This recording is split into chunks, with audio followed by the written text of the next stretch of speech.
অন্তর্বর্তী সরকারের পাট চুকেছে, দেশে এসেছে নতুন নির্বাচিত সরকার। তবে এখনও কাটেনি বিগত সরকারের উপদেষ্টা ও জনপ্রিয় নির্মাতা মোস্তফা সরওয়ার ফারুকীকে ঘিরে তৈরি হওয়া আলোচনা আর সমালোচনার রেশ।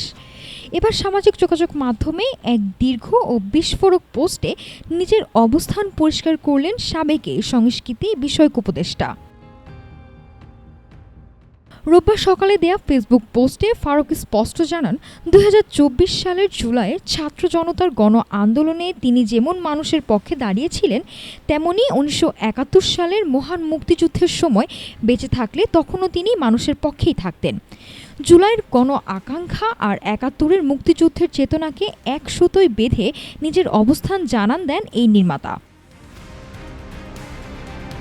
পোস্টে ফারুকী লেখেন, প্রত্যেকটা ভালো কাজের একটা কাফফারা দিতে হয়। এটা জেনেই তিনি সরকারের ঢোকার ঝুঁকি নিয়েছিলেন। তবে সেই কাফফারা যে এতটা ভয়াবহ হবে তা তিনি ভাবেনি। যারা তাকে নিয়ে সমালোচনা করছেন তাদেরকে অপ্রাসঙ্গিক আখ্যা দিয়ে তিনি বলেন, অতীতে এই মানুষদের নামও কখনো তাদের আড্ডায় উচ্চারিত হয়নি। সমালোচকদের সম্মিলিত প্রোপাগান্ডায় প্রমাণ করে যে তিনি উপদেষ্টা হিসেবে নিজের কাজটা ঠিকমতো করতে পেরেছেন, এমনটাই দাবি এই নির্মাতার। ত্রয়োদশ জাতীয় নির্বাচনের পর উপদেষ্টা পদে দায়িত্ব শেষ হলেও ফারুকীকে নিয়ে রাজনৈতিক ও সাংস্কৃতিক অঙ্গনের এই বিতর্ক যেন সহজেই থামার নয়। নাফিসা সামিয়া, ঢাকা টুডে।